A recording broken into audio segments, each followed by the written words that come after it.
Coucou la famille, coucou les Congolais, coucou les Congolaises, coucou à tous les peuples congolais.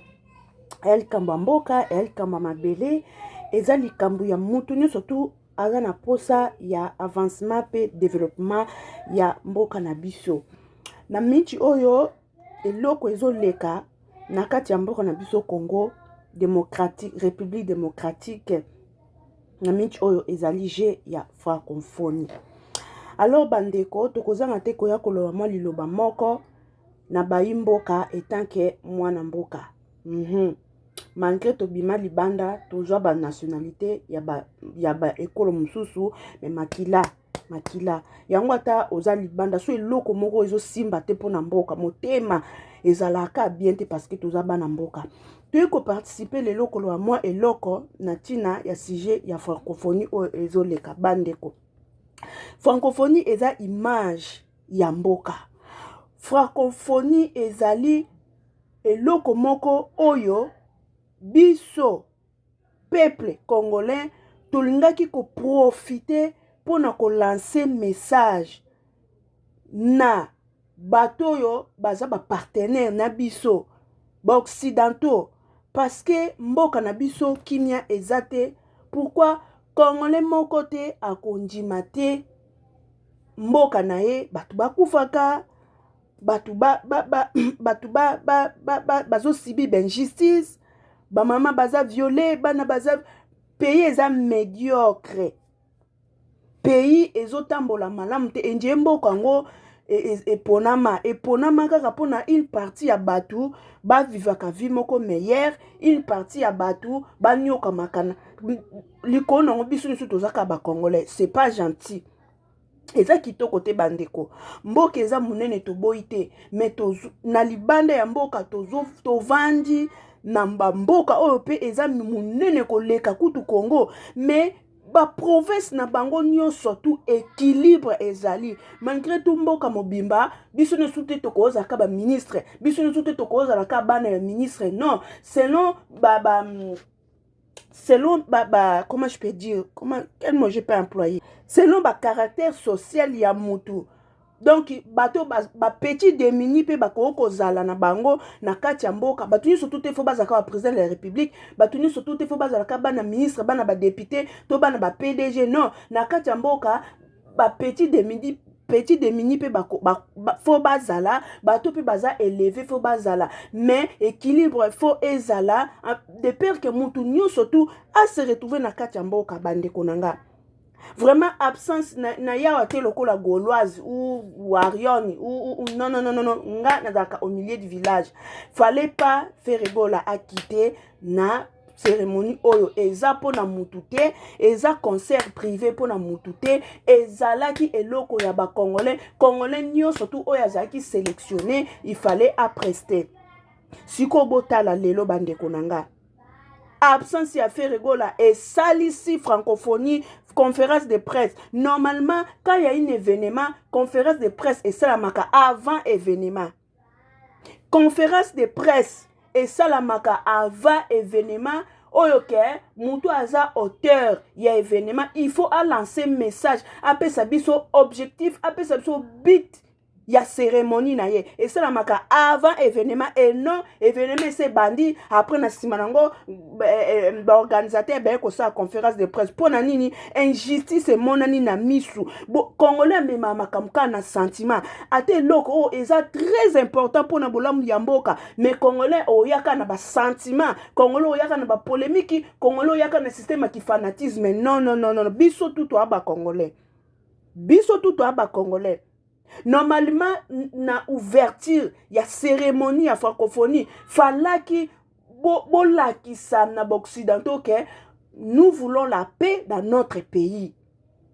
Nous voulons la paix dans notre pays. Il y a tant des années, il y a tant de décennies oyo makile ezotanga na Congo.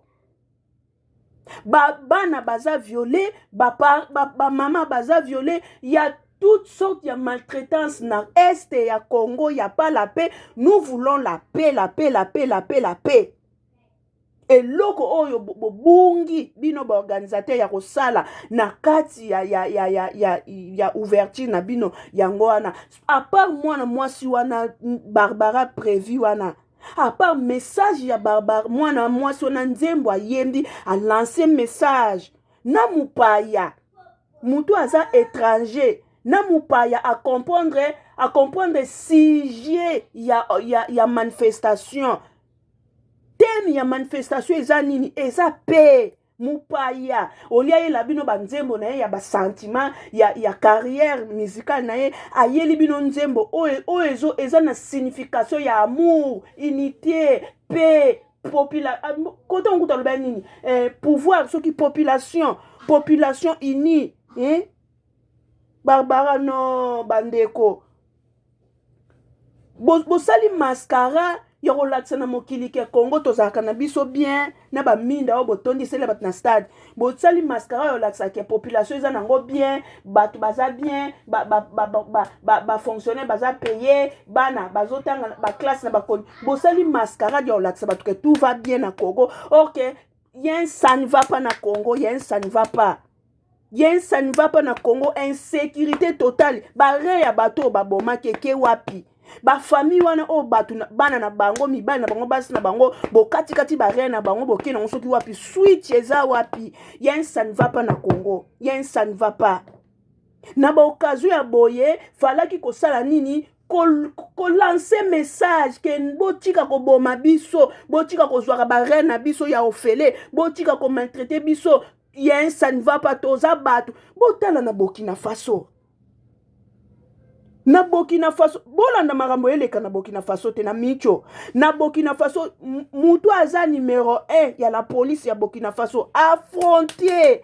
alobi non pona mboka na bango na vandi natali message onanga bi nzambe okobi misele sota mutu aboye na Congo te penza Yesu okobi misela biso mutu aboye na Congo te botala na Burkina Faso ndenge bazo telema pona ko défendre mboka na bango non à la guerre non à la maltraitance non aux violences faites à la femme non mais biso ba congolais tozalaka bato a sentiment lokwa bomonaki ba mine d'étoile wana lokwa bato bozana problème courant lokwa bomonaki ba chebino ba minda wana ale bobosani na bino objectif ya francophonie yango bobosani na bino message boyelisi ba bibi yaka bibi ye ouverture moko foute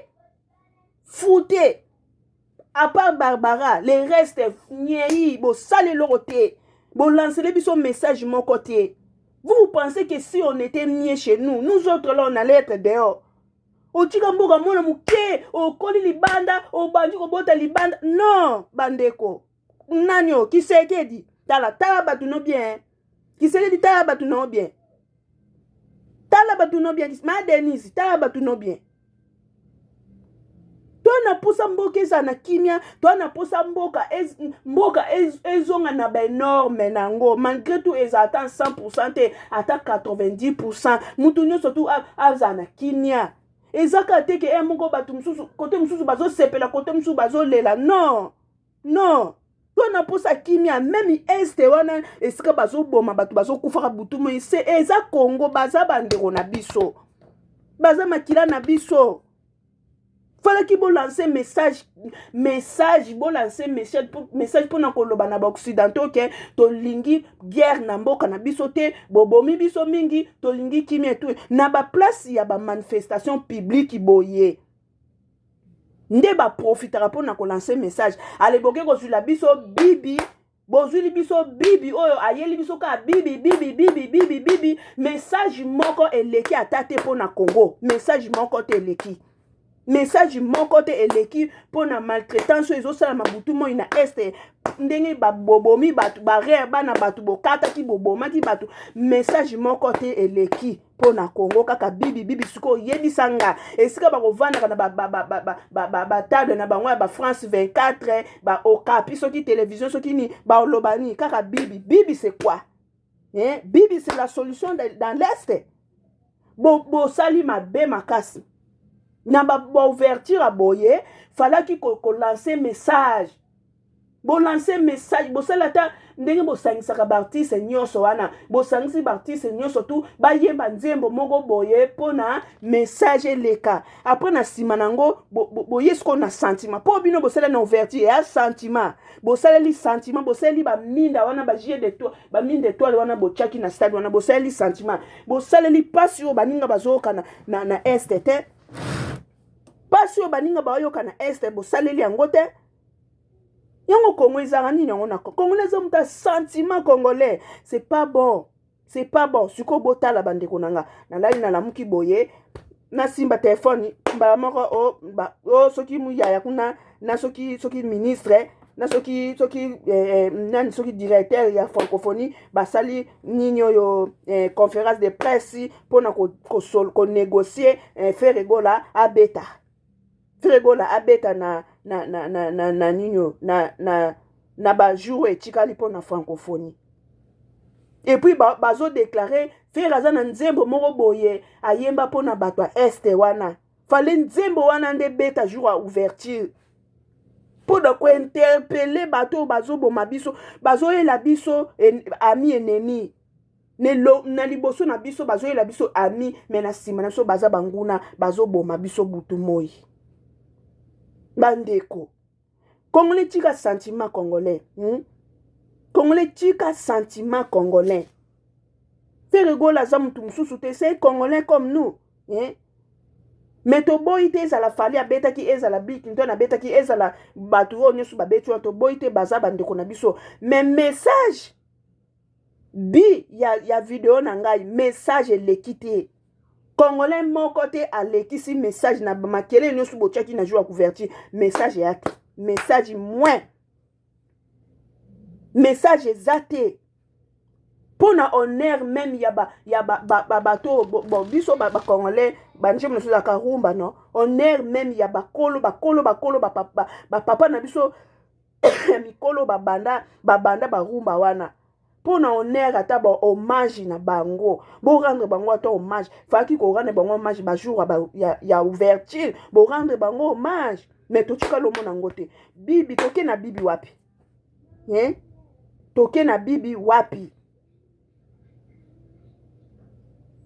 esika oyo esangisi banation ebele ole boyemba nzembo moko ezolanse message mpona mboka bino ozolela biso banzema bolingo ya babibi mwasi azolela mobali na ye bolingo mobali azolela mwasi na ye bolingo c'est quoi ça c'est quoi bomona esika bofute penza Fali c'est un grand artiste toboyi te mais message fali amemaki yango te mpona image ya francophonie na bino wana yango te francophonie wana eza coupe d'Afrique te po ekomaki babetaka na coupe d'Afrique aza na expérience luvunu francophonie eza coupe d'Afrique te francophonie eza concert francophonie eza ekolo drapeau ya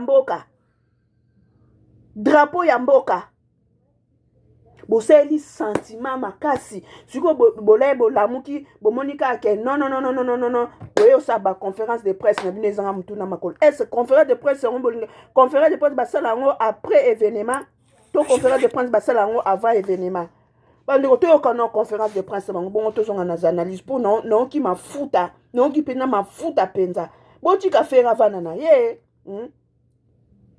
le respect s'impose. C'est pas c'est irresponsable. Vous ne pouvez pas manipuler les gens comme ça, non. Bolali bolamuki bobaloli bolali bolamuki bolamusi bolali bolamuki bovandisi non. Si vous voyez que sali conférence de presse ya nini. Binomo bomonika ke non modèle bide a pesa qui na ouverture yango te penza ki congolais. Makambu biba pesa ki na ouverture yango te penza ekete ale boye ko la conférence de presse ya mbangu bochika boye ko ba congolais c'est pas bon, c'est pas gentil. Vous avez signé un contrat avec Ferregola. Moi particulièrement, je n'ai pas eu à survoler ces contrats. Est-ce que vous pouvez nous dire si oui ou non c'était prévu que Ferre puisse jouer à l'ouverture de la francophonie et que cela n'avait pas eu lieu? Est-ce que Maître Gims est prévu pour jouer à ces Jeux? Est-ce que Ferregola sera il y a des démarches qui sont faites pour qu'il soit Jordan, je crois que la question vous l'avez posée, mais vous êtes allé même, on n'a pas vu Ferrego là, mais on n'a pas encore terminé. Est-ce qu'il sera repêché? Non, écoutez, s'il vous plaît, il n'est même pas question de le repêcher. Pourquoi on va repêcher? On va les repêcher comment?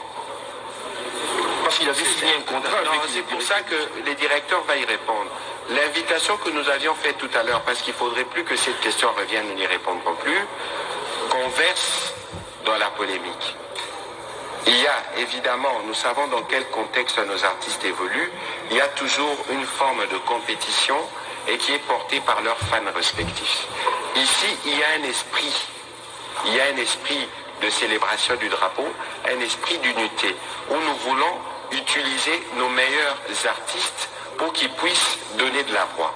Et donc, s'il y a eu des choses qui ont été dites à un moment donné, qui ont pu frustrer l'artiste Ferregola, c'est des choses qui sont suivies et qui pourront, le moment venu, donner des réponses. Il ne faudrait pas aller dans des conclusions en disant exclure, repêcher, parce que c'est tout ça aussi qui rajoute de la polémique.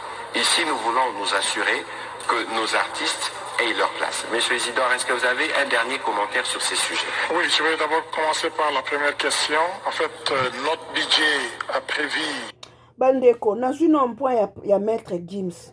Gims auti kosala nzembo moko alobi Paul Kagame. Arrêtez ce qui nzembo ayemba ki a lancé message na Kagame. Banjembo ndeti ya bongo.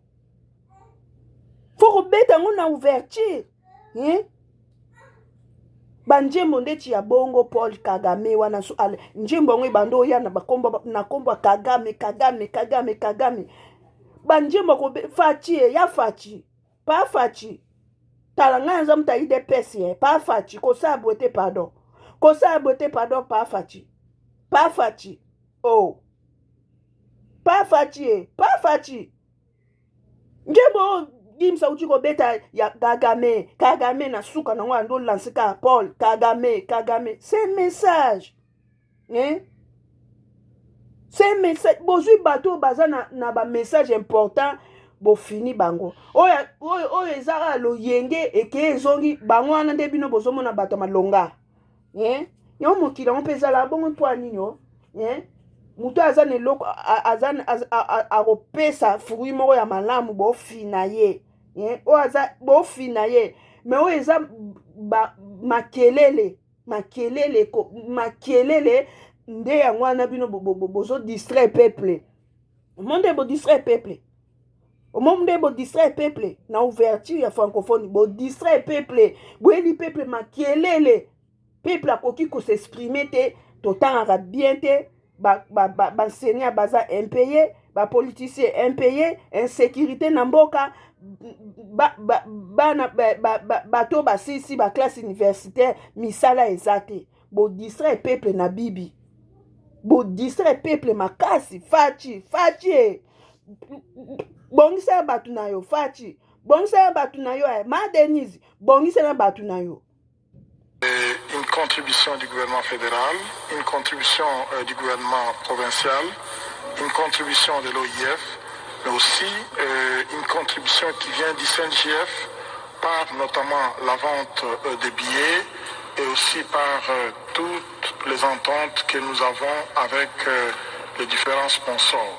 Donc ça rentre dans les cadres du budget et que nous avons pour l'organisation du 9e Jeu de la francophonie.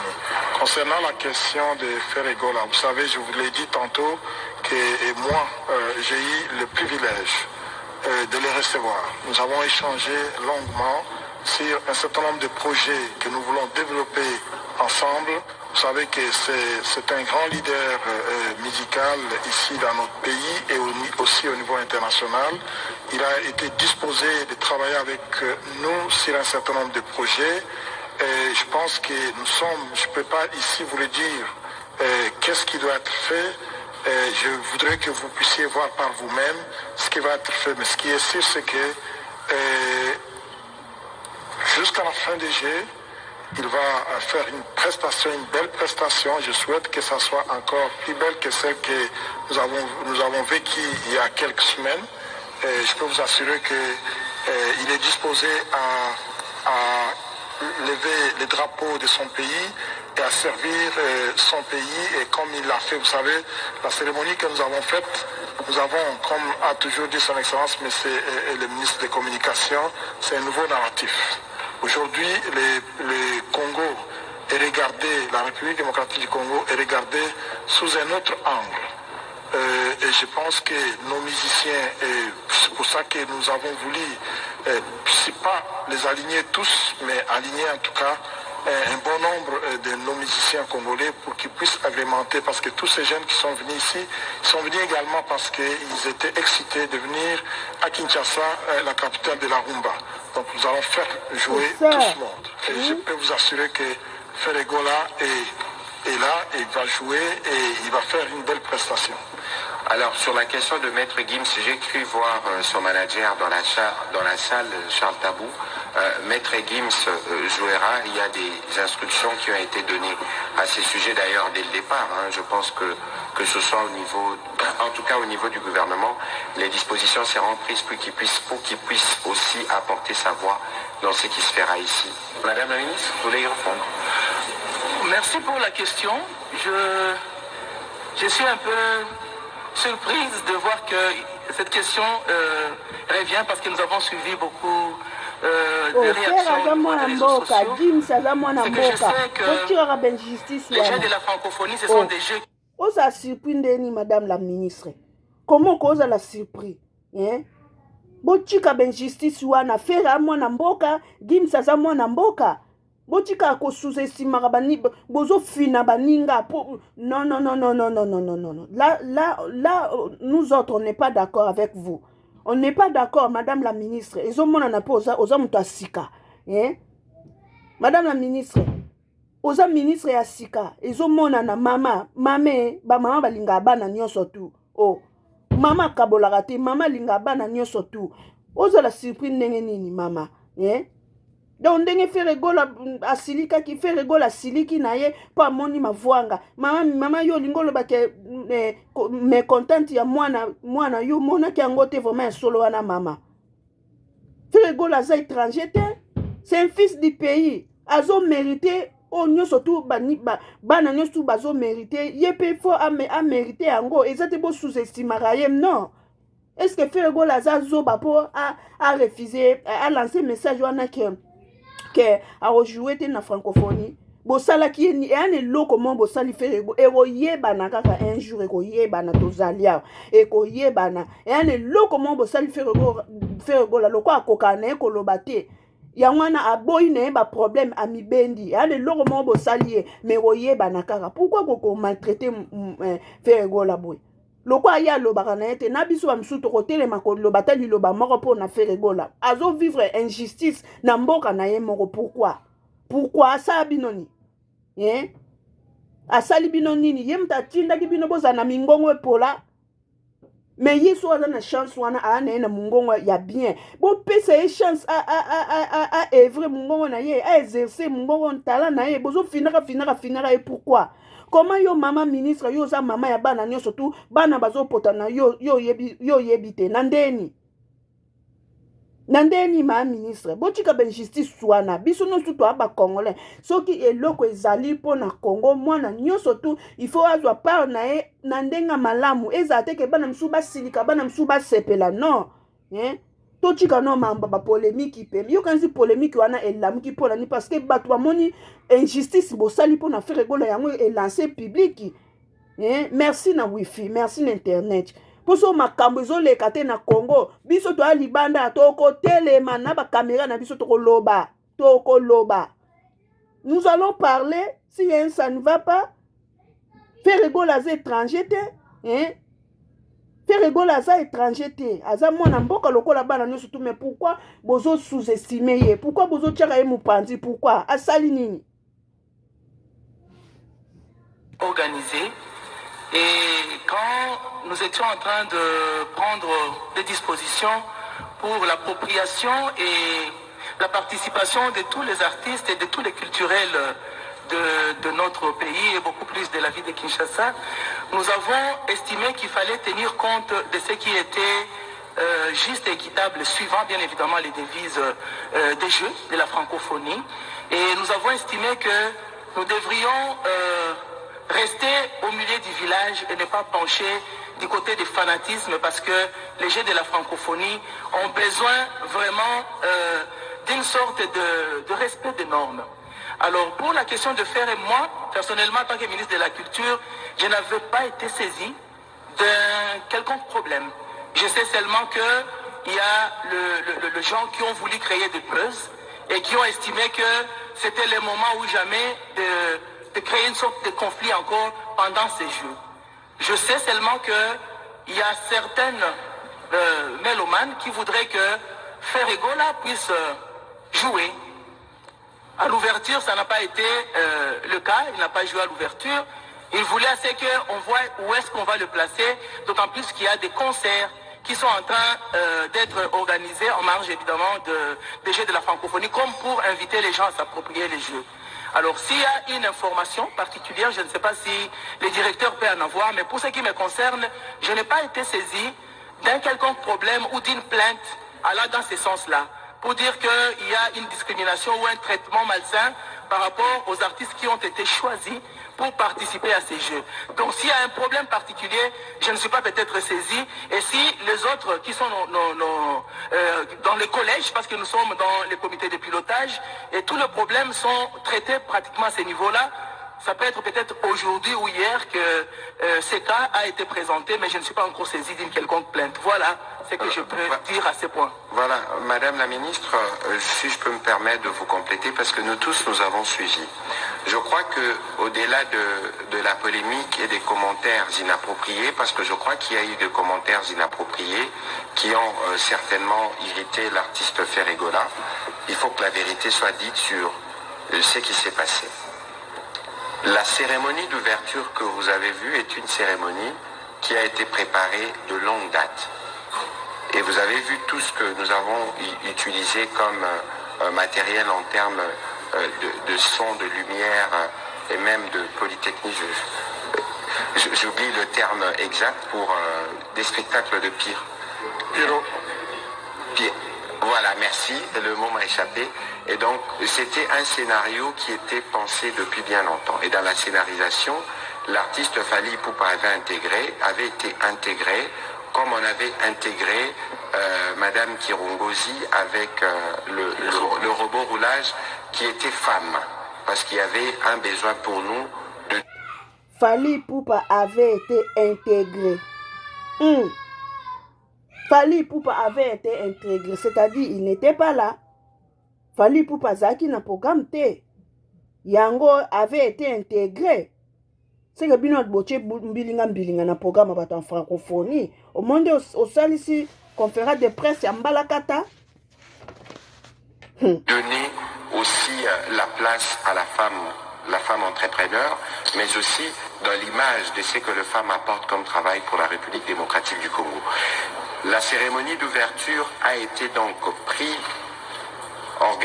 co-organisée par le comité et un prestataire extérieur dans un scénario qui avait déjà été convenu à l'avance.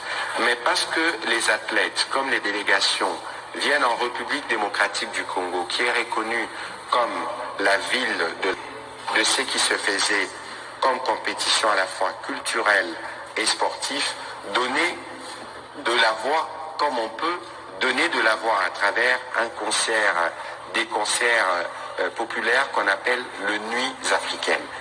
C'est une autre série d'événements que nous organisons en marge des Jeux de la francophonie.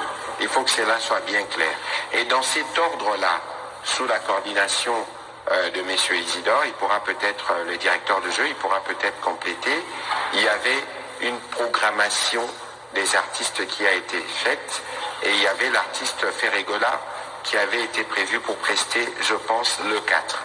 Et je pense que l'artiste a été plutôt irrité par des commentaires inappropriés qui ont été faits, pour lesquels la direction des jeux va tirer les conséquences pour éviter que ce qui est contraire à l'esprit des jeux ne s'exporte finalement dans ces jeux que nous avons présentés comme les jeux de l'unité, le jeu qui montre l'espoir et la solidarité qui doit exister entre nous. C'est aussi l'occasion d'attirer l'attention des uns des autres pour éviter d'apporter la polémique là où il ne faut pas l'apporter.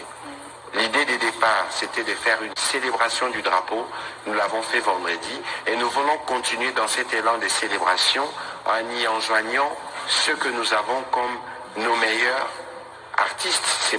Évidemment, tout le monde ne sera pas là, mais ceux qui seront là et qui ont été sélectionnés, nous souhaitons qu'ils puissent tous prester pour faire honneur au drapeau. Voilà le commentaire que je pouvais faire. Peut-être que alors, monsieur le directeur de jeu peut dire 2-3 mots à propos et on prendra les questions de Pascal Moulegua et on... C'est que à Kinshasa, on aime beaucoup de polémiques, mais en fait, il n'y a pas de polémique comme telle. Et moi, après les concerts de Ferregola, je pense que j'étais très honoré de les recevoir à mon bureau. On a eu un échange fructueux et on s'est dit des choses qu'on allait faire ensemble. Et nous sommes en train de négocier justement pour réaliser ces choses-là. La cérémonie d'ouverture, comme a dit son Excellence, Monsieur le ministre des Communications, ça a été préparé par le prestataire que nous avons sollicité pour la cérémonie d'ouverture. Et nous avons une cérémonie de clôture. Nous sommes en train de discuter avec les différents artistes de notre pays qui sont talentueux et que nous allons programmer, comme on l'a dit, à partir de mercredi jusque le 6. Et nous sommes très convaincus que nous allons trouver une bonne place pour que tous nos artistes, dont notamment Ferregola, trouvent une belle place pour faire sa prestation. Et ça va calmer toutes ces polémiques. C'est ça. Voilà, merci. Madame, excusez-moi, Madame la ministre de la Culture. Bon, look, elle a fait égale à la place, il faut prester. Sinon, biso ba Congo. Hey. Bon, look, elle a fait. Papa francophonie. Comment on connaît Isidore? Papa Isidore. Ça l'effort na communauté na yo, look, elle a fait égale à espace. Pour biso ba Congo, toko raté et loko yote. Eza po na ban na mboka. Fali azarane mongo. Fali azekoni mungonda. Mongo. Musakata. Fali abimisi etini ya ba mongo. Bill Clinton abimisi etini ya ba luba. Biso pe ba Congo, il faut to prester. Ba Swahili inonsibi. Bino pe ba Swahili botele makuna bobela pona ba Swahili. Biso pe ba Congo pona nini bozo fina ka biso ba Congo to sai nini. To sali nini biso na Congo central. Biso pe ba Congo, il fait regola a boluke la fait regola espace. Papa Isidore luke la fait regola espace, pardon. Poni bozo étouffer biso ba Congo to sai bino ni, ba Congo to sai bino ni nango. Pourquoi bolingi te un mukongo abimisa mutu? Pona ni bolingi te un mukongo abimisa mutu na makambu, yango mboka ngo yakika pona ba Swahili ba luba ba mongo. Non. Papa Isidore, quand nengo lobby ozo luka ndenge nini boko luka espace pona faire gola a prester, en tout cas ezala bongo. Pour ceux qui fait regola à prester tie et qui a désisté car ndenga boya ki na wana polémique ekosila te. Ubando zaka bolay bolamki omoni elonga Zakari batiango shiriki bolay bolamki omoni mudinda Zakari alataki na plage wana e bolay bobando komona ba film monde lelo e koma kotambola na réseaux sociaux. Borozwa pema francophonie boluka solution boluka la faire espace faire effort prester. On est justice makasi le Congo ezaka ya bino te Congo ya mutu nyo surtout pourquoi so eza likambo eza pona ba congolais nyo surtout ekomaka yende numéro 1 yende excellent yende number 1 yende azan expérience yende mais non ekomati ya kofinga mutu atanga te nini mais non ba manque à respect wana yango wana Ferregola lingana yango te ba manque à respect wana yango nyosala ke akima na eba buzoba na bino po bomona ni bo abatata mikolo na ba veste me bato abuzoba lelo chilobi makasi bochika mwana bato avanda kimia mwana mama Marie avanda na kimia pardon Babuzoba na bino batata ba veste bolata wana olati veste mais buzoba na sama peka bo pakola ngona batunya so tout mutu nyonso tout alinga buzobe et sopi bino makasi botande boyo sa conférence de presse mbangu et on sera na congolais souffre intérieurement avec tout ce qui se passe à l'est du Congo. On souffre intérieurement. Mais ce comme na makambo et senga peuple à s'exprimer à lebino batata ba veste boye na babuzo ba na sa mapeka pour ko fina congolais à s'exprimer. C'est quoi ça? C'est quoi ça? Vous pensez que si on était mieux chez nous, nous autres là on allait être dehors? Parce que ça va pas au pays. Ça va pas. Yongo to comme belé Congo za libande belé ponani yen ça ne va pas na Congo mais ceux qui suko bateau baza na Congo kuna bosali quand même mieux pour bazala mieux na mboka na bango et ça la biso esengo makasi ke ezala tout le temps et kendaki ezonga ki tout et puis pour na image ya mboka. Non, vous pensez que communauté a fait ko ba bête bazana ba bête bate, il y a des papas qui sait bien s'exprimer. On peut pas lancer un message peu français, on peut quitter Mathieu qui est zongi. Mais bolika ko sous-estimer baninga, bolika laksa baninga ke ba aider l'autre bino nde bat boyebi, to koyeba pe za rapé malamte. En tout cas bisous bye bande konanga parce que na mati mafuta comment que conférence de presse basala ngo avant événement. Mais bino boye na conférence de presse événement c'est banaki boye na conférence de presse na 4 événements. Cela veut dire ça ne va pas. Il y a un flou moko boye leki wana. Alors pour bimisa bino batata ba veste ya bazo bate. Tande boye na conférence de presse bo luka solution. Bo luka solution ndeni boko sala po guerre oyo et ko continuer ti à la prochaine francophonie. Boye bandeni bo sala po na ko tia mutu na place na. Bisous bye. Courage papa avec place aux alliés courage. Zoba. Yo bolingo cha ba Congo biso ba Congo to ba mboka te. Biso ba Congo to ba mboka te n'importe quoi. Bon beko. So bo saka ni mwana ntiema hotel marotine yamno bandika. Boyebi mwana ntiemi bien. Boyebi mwana ntiemi bien. Akotine yamno bandika place bozana ba veste na bino kuna ndesika boyeba ke basaka na ba Congo te. N'importe quoi. Tiens.